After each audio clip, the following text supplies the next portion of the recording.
Dieu avec nous, un plan biblique de l'Avent. Toute cette année a peut-être été ressentie comme un flou, un mauvais rêve ou comme un gribouillage désordonné sur un morceau de papier, indépendamment de l'aspect des 11 derniers mois. Avant que nous le sachions, Noël s'est faufilé en nous. Notre conception de la fête dans le monde a peut-être changé, ou du moins évolué avec la menace constante d'une pandémie, les troubles politiques et les changements environnementaux. Emmanuel, Dieu avec nous, est le plus grand cadeau offert à l'humanité tout entière. Alléluia.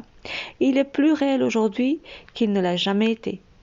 La constante dans toute cette fulgurante incertitude est le Christ et son amour sans fin pour sa création. Même au milieu de nos souffrances, de nos angoisses et de nos interrogations, il reste Dieu et il a promis d'être avec nous pour l'éternité. Amen. Si tu le crois, dis Amen, Alléluia. Quelle espérance, quel réconfort, quel réconfort. Malheureusement, nous sommes tous pris davantage par notre propre vie. Et nous nous éloignons lentement, mais sûrement de notre Créateur. J'espère que ce n'est pas comme ça pour chacun de vous, ni pour moi. Au contraire, on doit s'approcher alors que les difficultés commencent et tout ce que la Bible nous a prévenu, et bien que, alors qu'on le voit s'accomplir, on doit davantage s'approcher de Dieu et chercher sa face, voir et consulter le Seigneur si notre cœur est prêt. Nous discutons de politique, de culture, de dégradation morale et de fléaux redoutables, mais cela ne nous met pas à genoux et ne nous rapproche pas de Dieu comme cela devrait être le cas. Ainsi, à l'occasion de cet événement, nous pourrions peut-être prendre le temps de célébrer un Dieu qui est avec nous, alléluia, et qui au milieu de la distance sociale et de l'isolement ne nous a pas abandonnés une seule seconde. Peut-être pourrions-nous nous rappeler qu'il a des projets, non pas pour nous faire du mal, mais pour nous donner un espoir et un avenir, alléluia. Même dans ce monde brisé où nous vivons, peut-être devrions-nous renouveler notre relation avec ce Dieu en lui consacrant plus de temps dans la prière et dans sa parole. Peut-être devrions-nous célébrer la venue de la lumière du monde en étant une lumière dans notre monde, dans tout ce que nous pouvons faire, de petit ou de grand. Amen.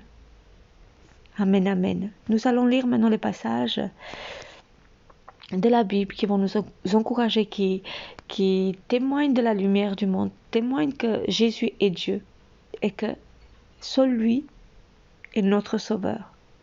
Alléluia. Nous sommes en Hébreux 10, à partir du verset 19. Ainsi, frères et sœurs, nous avons, par le sang de Jésus, l'assurance d'un libre accès au sanctuaire. Cette route nouvelle et vivante, il l'a inaugurée pour nous au travers du voile, c'est-à-dire de son propre corps. De plus, nous avons un souverain prêtre établi sur la maison de Dieu. Approchons-nous donc avec un cœur sincère, une foi inébranlable, le cœur purifié d'une mauvaise conscience et le corps lavé d'une eau pure. Retenons fermement l'espérance que nous proclamons, car celui qui a fait la promesse est fidèle. Amen. Approchons-nous donc avec un cœur sincère. Ça ne sert à rien de s'approcher en voulant croire à Dieu que nous sommes quelqu'un d'autre. Dieu connaît tout. Dieu voit notre cœur. Dieu nous a créés. Il sait comment nous pensons, comment nous réagissons. Il nous connaît. Donc, laisse tomber. Fais tomber les masques devant Dieu. Ouvre ton cœur à Dieu. À Dieu, lui seul. Reconnais tes péchés. Reconnais tes faiblesses. Lave ton cœur devant lui. Lave ton cœur devant lui. Accepte le sacrifice qu'il a fait pour toi à la croix. Et le sang viendra sur toi te purifier. Il va effacer tous tes péchés. Il va effacer ce dossier qui est rempli de toutes les erreurs, de tous les péchés, de toutes les choses qui te font honte devant Dieu, qui nous ont fait honte devant Dieu. Le sang de Jésus viendra les effacer. Si tu viens avec un cœur sincère et dire au Dieu, j'ai péché contre toi et le ciel, sans regarder à gauche, à droite, sans regarder qui t'a fait du mal, sans regarder que oh c'est à cause d'elle, à cause de lui, je suis aujourd'hui comme ça. Montre ton cœur, dépose d'abord ton cœur devant Dieu. Demande-lui de te laver, de te pardonner, parce que devant Dieu, nous avons tous à rendre compte de nos péchés. Même ceux qui t'ont fait du mal, un jour ou l'autre, doivent donner des comptes devant le Seigneur. Mais toi aujourd'hui, toi qui écoutes ce message, c'est à toi que Dieu parle. C'est à toi que Dieu te dit, viens, viens et plaidons ensemble. Viens ouvrir ton cœur. Viens te repentir. J'ai déjà tout pourvu pour toi. J'ai créé une route nouvelle dans laquelle il y a des projets de bonheur et non de malheur. Mais avant cela, il faut que je te lave. Il faut que je lave tout ton corps, toute ton âme, toutes tes pensées, afin que tu puisses t'approcher de moi avec un cœur pur, avec une conscience lavée. Alléluia. Est-ce que vous comprenez? Il y a ce principe par lequel on doit passer pour pouvoir s'approcher de notre Seigneur. Arrêtons de regarder la paille qui est dans l'œil de notre voisin, de ceux qui nous ont fait du mal. Aujourd'hui, le Seigneur nous parle à nous personnellement, à nous qui écoutons ce message.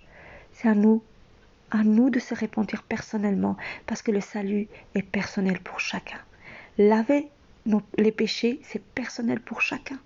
Tu ne peux pas parler de quelqu'un d'autre pour qu'il lave les péchés de l'autre si toi-même ou moi-même, on n'est pas pardonné ou lavé.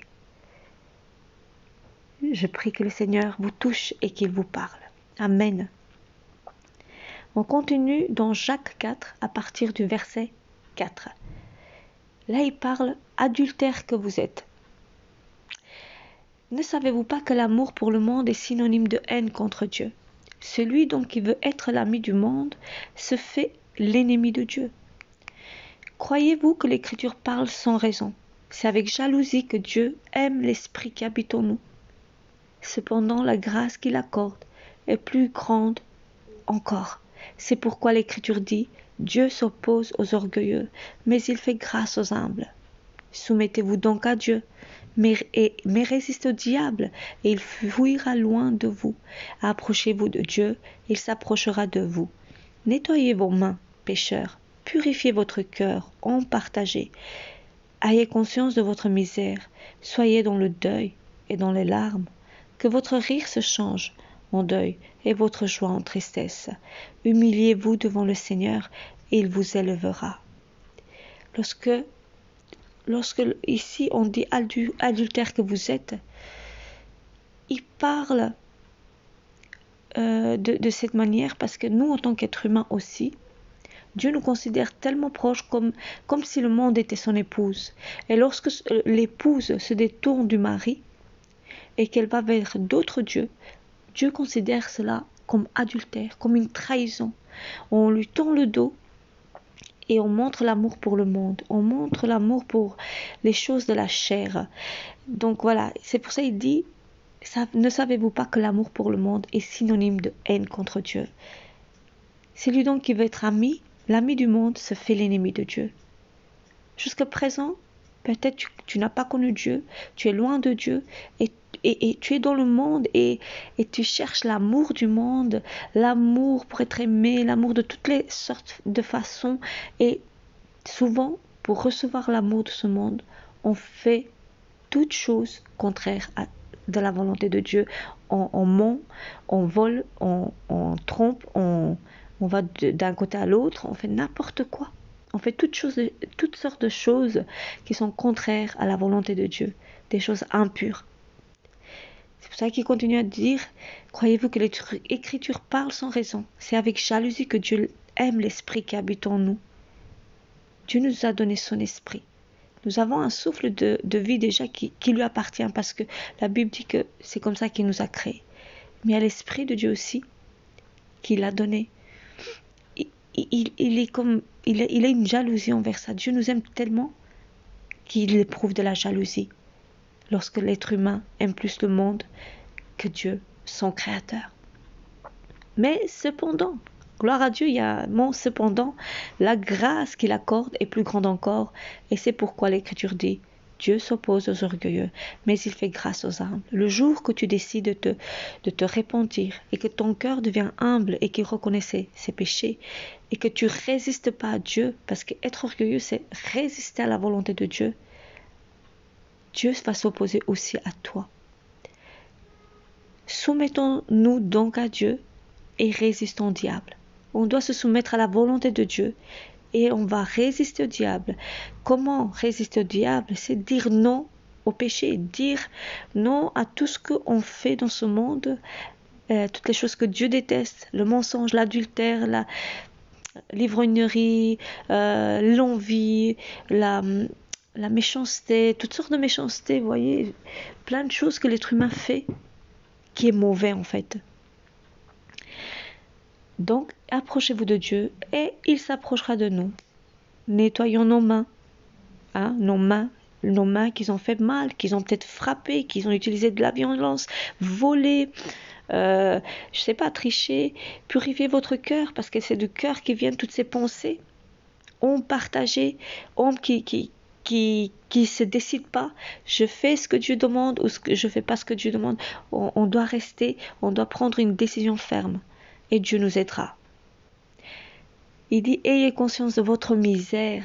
Des fois, on ne voit pas dans la misère que nous sommes. On ne voit pas la misère dans laquelle nous sommes en étant éloignés de Dieu. Et les misères sont là et on ne comprend pas que nous devons crier à Dieu. Nous devons nous tourner vers lui et nous repentir et demander que lui, il remplit notre vie pleinement, tout pleinement, tout pleinement. Oh Dieu, remplis nos vies, remplis nos cœurs, ouvre nos yeux, que nous voyions notre misère, la misère dans laquelle nous sommes, que nous voyions la misère, que nous voyions combien on est éloigné de toi, afin que ta grâce puisse nous toucher, ô Dieu, et que nous nous approchons de toi à nouveau, ou même si c'est la première fois, viens à Dieu. Il dit que votre rire se change en deuil, parce que nous rigolons dans le monde, nous croyons heureux, alors qu'entre-temps nous ne savons pas que nous sommes déjà condamnés. Que ce rire se change en deuil, de dire Seigneur, de pleurer, pardonne-moi, j'ai éloigné de toi. Et que la joie se change en tristesse, mais pas pour longtemps, parce que lorsque nous rencontrons le Seigneur, la joie du Seigneur sera notre force, parce que la joie de ce monde, elle est d'une courte durée. Tout est d'une courte durée dans le monde lorsque nous goûtons au péché. Ça peut être même l'amour, l'adultère. Au début, c'est très très très bon. C'est la joie et tout ça. Il y a quelque chose qui attire les gens dans ces choses-là. Et tout est beau. Oh, mais ce qui se passe après, c'est des gros regrets, c'est des amertumes. Et c'est après, c'est trop tard, c'est fait. Ça donne naissance au péché. Donc, même le mensonge, on peut mentir pendant longtemps, mais la conscience, l'âme n'est pas en paix. Et le jour que le mensonge est dévoilé, comment dire, on le voit, c'est reconnu, on a compris que la personne a menti tout ce temps. Oh, c'est des choses très amères qui se passent. Donc, le péché ne produit pas la vie, ça nous aide de rien, mais ça produit la mort et la tristesse. La seule chose à faire, c'est s'humilier. Humilier devant Dieu, c'est quand tu reconnais tes péchés. Quand tu dis, oh Seigneur, je reconnais que tu existes et je sais que j'ai péché contre toi. Je sais maintenant, je comprends que ce que j'ai fait, c'est mal. Merci parce que tu m'as ouvert les yeux. Merci parce que tu m'as montré dans la misère dans laquelle je me trouve. Et de commencer à chercher la volonté de Dieu.